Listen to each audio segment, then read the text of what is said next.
নলবাৰীৰ বিজেপিৰ কাৰ্যালয়ত সংবাদমেল। আজি 25 জুন তাৰিখটো ভাৰতীয় জনতা পাৰ্টীয়ে প্ৰতি বছৰে কলা দিৱস হিচাপে পালন কৰি আহিছে। সেয়েহে বিজেপি অসম প্ৰদেশৰ নিৰ্দেশ মৰ্মে নলবাৰী জিলা বিজেপি কাৰ্যালয়ত কলা দিৱসৰ লগত সংগতি ৰাখি এখন সংবাদমেল অনুষ্ঠিত হয়।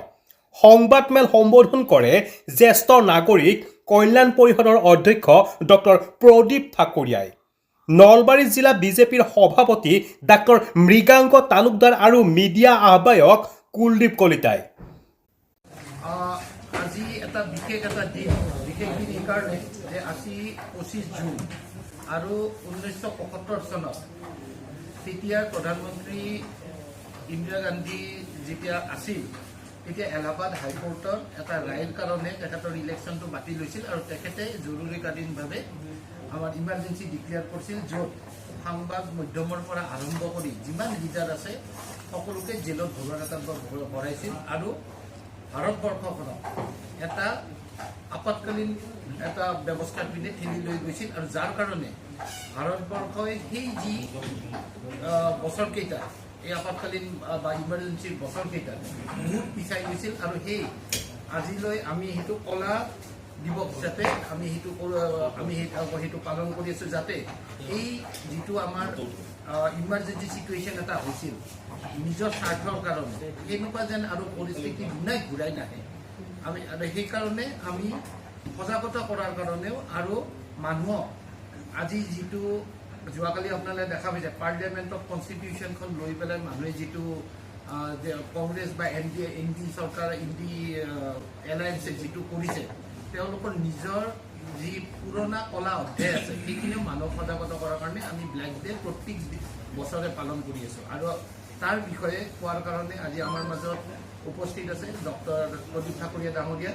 তেওঁ জ্যেষ্ঠ কল্যাণ কাউন্সিলৰ আজি চেয়াৰমেন হৈ আছে, আমাৰ জ্যেষ্ঠ কাৰ্যকৰ্তা। তেখেতে আপোনালোকক ইয়াৰ বিষয়ে সম্বোধন কৰিব। নলবাৰী জিলাৰ সভাপতি ডাক্তৰ মৃগাংক তালুকদাৰে আপোনালোকৰ আজিৰ এই দিনটোৰ তাৎপৰ্য উল্লেখ কৰিছে। আজিৰ এই দিনটো আচলতে গোটেই ভাৰতবৰ্ষৰ কাৰণে স্মৰণীয় দিন এইকাৰণে যে 1975 চনৰ 25 জুন তাৰিখে ভাৰতবৰ্ষত গণতন্ত্ৰ হত্যা কৰা হৈছে।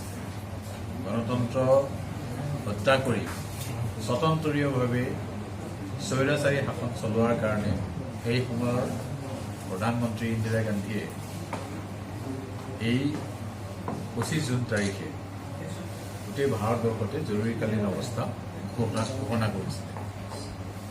আৰু আপোনালোকে জানে যে 1971 চনত যি নিৰ্বাচন হৈছিলে সেই নিৰ্বাচনত এলাহাবাদ লোকসভা সমষ্টিৰ পৰা ইন্দিৰা গান্ধী জয় হোৱা বুলি তেওঁ নিজাববীয়াকৈ ইলেকশ্যন কমিশ্যনক প্ৰেছাৰাইজ কৰি তেওঁ তাৰপিছত প্ৰধানমন্ত্ৰী হৈছিল। কিন্তু তাত যেতিয়া কোৰ্টত চেলেঞ্জ হোৱাৰ পিছত তাৰ পৰৱৰ্তী সময়ত এলাহাবাদ হাইকোৰ্টে এটা ভাৰ্ডিক্ট দিছিলে আৰু সেই ভাৰ্ডিক্ট মতে ইন্দিৰা গান্ধী সেই নিৰ্বাচনত হাৰিছিল। আৰু এই গোটেই ব্যৱস্থাটো আজি প্ৰধানমন্ত্ৰী এগৰাকী যেতিয়া নিৰ্বাচনত হৰাৰ পিছত প্ৰধানমন্ত্ৰী হৈ থাকে, সেই অৱস্থাটো তেওঁ বুজিছিল। বুজি সকলোকে বাকৰুদ্ধ কৰাৰ কাৰণে এই তাৰিখত গোটেই ভাৰতবৰ্ষত জৰুৰীকালীন অৱস্থা ঘোষণা কৰিছে। আচলতে গোটেই পৰিস্থিতিটো 1971 চনৰ পৰা হৈছে। সেইটো সময়ত আপোনালোকে জানে যে ভাৰত পাকিস্তান যুদ্ধ হৈছে। যেতিয়া সেইটো সময়ত পূব পাকিস্তান লিবাৰেশ্যন ফ্ৰণ্টৰ ফালৰ পৰা ভাৰতবৰ্ষক সহায় বিচাৰিছিলে যে পশ্চিম পাকিস্তানৰ পৰা বিচাৰি গৈছিল মহিলাসকল। কেনেকুৱা এটা মানে বিপৰ্যয়ৰ সৃষ্টি হোৱাৰ পিছতো তেওঁলোকৰ নিৰ্লজ্জভাৱে এই কামবিলাক কৰি আছে।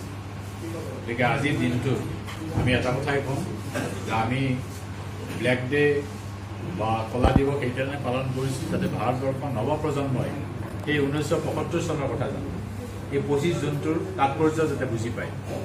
নৱপ্ৰজন্মই বুজি পাব লাগিব যে আজি কংগ্ৰেছে যিটো সংবিধান লৈ, কাৰণ নৱপ্ৰজন্মই যদি 75 চনৰ কথা চিন্তা বা নাজানে তেতিয়াহ'লে কি হ'ব যে কংগ্ৰেছে যিটো কৈছে সেইটোৱে হ'ব বুলি ভাবিব যে সংবিধান আজি বিপৰ্যয় হ'ব মোদী চৰকাৰৰ দিনত সংবিধান লৈ পাৰ্লিয়ামেণ্টত গৈছে যিহেতু আমাৰ MP সকলে গতিকে ৭৫ চনৰ কথা আমি মনত পেলাই দিছোঁ আৰু আজি এই দিনটো গণতান্ত্ৰিকভাৱে এটা কলা দিৱস আৰু আজি ভাৰতীয় জনতা পাৰ্টীয়ে আমি গোটেই ভাৰতবৰ্ষৰ লগতে মানে অসমতো আমি বিভিন্ন জিলাত আমি অবজাৰ্ভ কৰিছোঁ আমি পালন কৰিছোঁ আৰু আপোনালোকৰ জৰিয়তে জনসাধাৰণৰ ওচৰত যাতে এই 19৭৫ চনৰ এই ২৫ জুনৰ কথাটো তাৰ মাহাত্ম্য কি এইটো সময়ত কেনেকুৱা এটা অৱস্থা আছিল তাৰ বিৱৰণখিনি যাতে আপোনালোকৰ মাজেৰে আমাৰ জনসাধাৰণক জনায় তাৰ কাৰণে মই আহ্বান জনাইছোঁ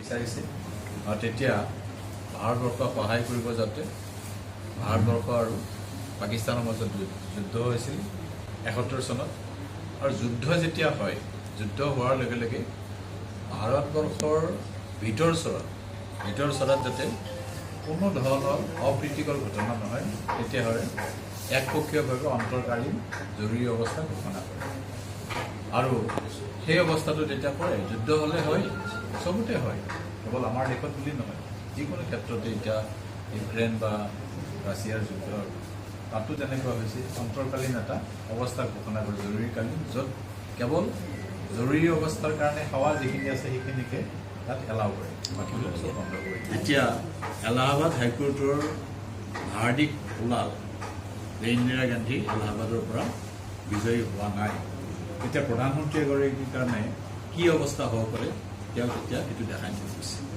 তেওঁ প্ৰধানমন্ত্ৰীত্ব এৰিব লাগিছিলে তেওঁ গাদীচ্যুত হ'ব লাগিছিলে কিন্তু গাদীচ্যুত নহয় তেওঁ জৰুৰীকালীন অৱস্থা ঘোষণা কৰি সকলোকে বাকৰুদ্ধ কৰিলে আমাৰ মিডিয়াৰ ওপৰত চেঞ্চৰ বহুৱালে ভাৰতৰ বিভিন্ন ৰাজনৈতিক সৰু বৰ ৰাজনৈতিক দলৰ নেতাসকলক তেওঁ জেলত ভৰালে প্ৰায় ১,৪০,০০০ তেনেকুৱা নেতা গোটেই ভাৰতবৰ্ষৰ তেওঁলোকে গ্ৰেপ্তাৰ কৰি জেললৈকে পঠিয়ালে বহুত মানুহ প্ৰায় ১৮ মাহ ১৯ মাহলৈকে জেলৰ ভিতৰত আছিলে আৰু সেই অৱস্থাটো ১৯৭৭ চনলৈকে থাকিল কিন্তু সেইটো সময়ত বিহাৰৰ জয়প্ৰকাশ নাৰায়ণ JP মুভমেণ্ট বুলি কয় তেওঁৰ এটা আন্দোলন ঘোষণা কৰিলে জৰুৰীকালীন অৱস্থা বিপৰীতে আৰু সেই JP মুভমেণ্টত ভাৰতবৰ্ষৰ অকংগ্ৰেছী যিমান ৰাজনৈতিক দল আছিল সেই ৰাজনৈতিক দলৰ নেতাসকলে তাত অংশগ্ৰহণ কৰিলে আৰু অংশগ্ৰহণ কৰাৰ পিছত বাধ্য হৈ 1977 চনত সাধাৰণ নিৰ্বাচন পাতিবৰ কাৰণে ইন্দিৰা গান্ধী ব্যৱস্থা কৰিলে আৰু এইটো সকলোৰে অৱগত যে 1977 চনত প্ৰথমবাৰৰ কাৰণে ভাৰতবৰ্ষত অকংগ্ৰেছী এখন আমাৰ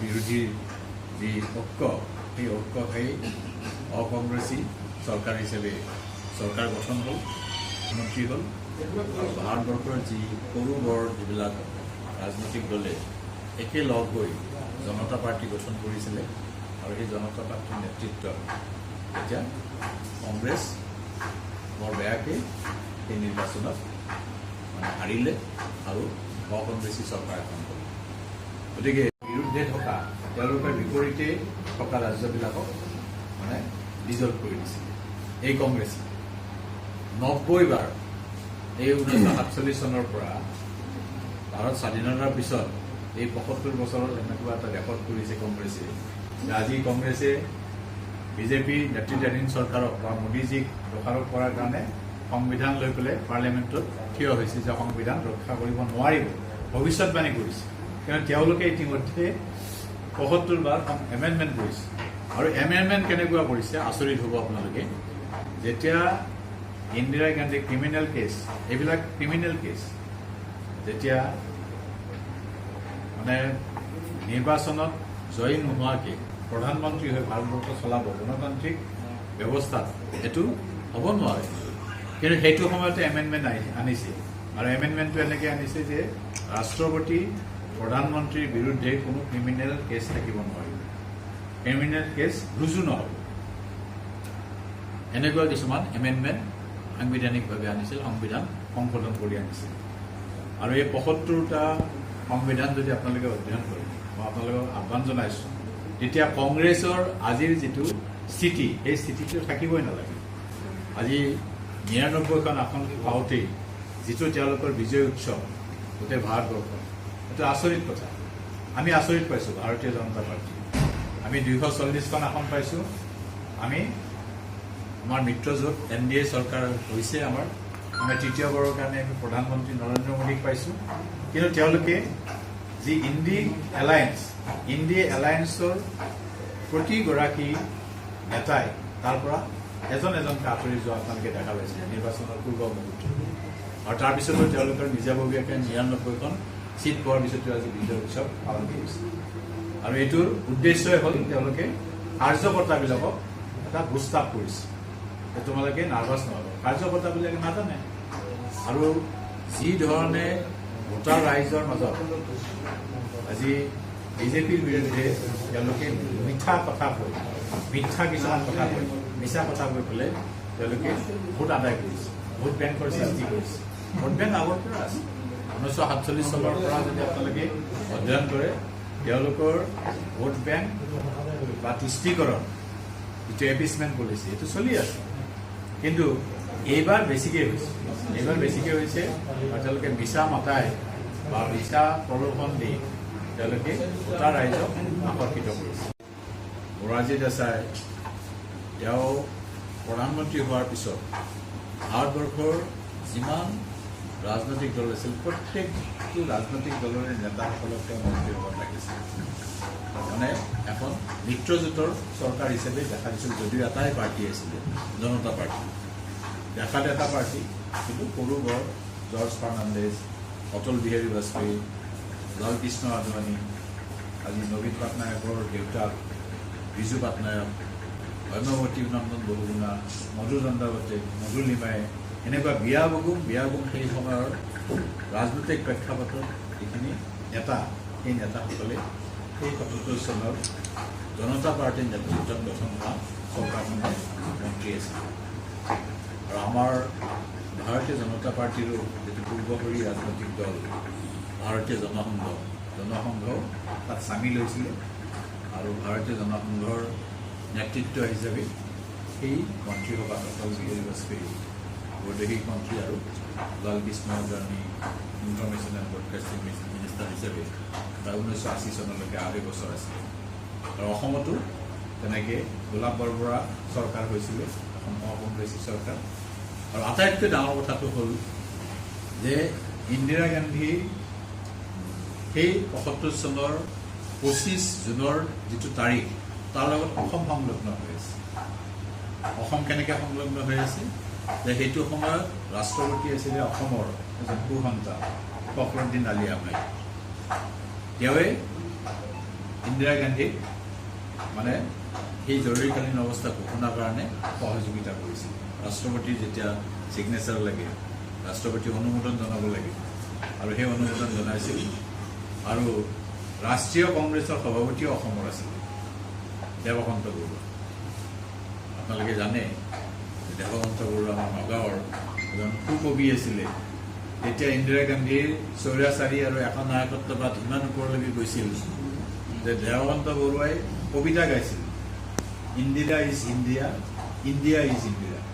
ভাৰতবৰ্ষখনে ইন্দিৰা আৰু ইন্দিৰাজনী ভাৰতবৰ্ষ। ঠিক এনেকুৱা কবিতাৰ জৰিয়তে তেওঁ ইন্দিৰা গান্ধীক প্ৰাধান্য দিছিল। গতিকে আজিৰ এই যিটো কলা দিৱস, এই কলা দিৱসটো আমি তেতিয়াৰ পৰাই ভাৰতীয় জনতা পাৰ্টী জন্মলগ্নৰে পৰা আমি পালন কৰি আহিছোঁ। আজি গোটেই ভাৰতবৰ্ষতে এই কলা দিৱস আমি পালন কৰিছোঁ, যিটো আজি প্ৰযোজ্য হৈ পৰিছে, আজিৰ পৰিপ্ৰেক্ষিতত প্ৰযোজ্য হৈ পৰিছে। কংগ্ৰেছে সংবিধান আজি কৈছে আমাৰ ৰেনান কোটালীলৈ যে সংবিধান লৈ যোৱাকালি আমাৰ পাৰ্লিয়ামেণ্টত মানে মোদী চৰকাৰক দোষাৰোপ কৰিছে। ভৱিষ্যতে কৈছে যে সংবিধান ৰক্ষা নহ'ব, মোদী চৰকাৰে কৰিব নোৱাৰিব। কিন্তু আপোনালোকে আচৰিত হ'ব, এই কংগ্ৰেছ চৰকাৰে এই সংবিধান ৭৫ বাৰ তেওঁলোকৰ শাসনকালত ৭৫ বাৰ এমেণ্ডমেণ্ট কৰিছে, সংশোধন কৰিছে। আৰু ৯০ বাৰ তেওঁলোকে সংবিধানৰ ৩৫৬ ধাৰা she নিউজ ডেস্ক ৰিপোৰ্ট ইত্যাদি A to Z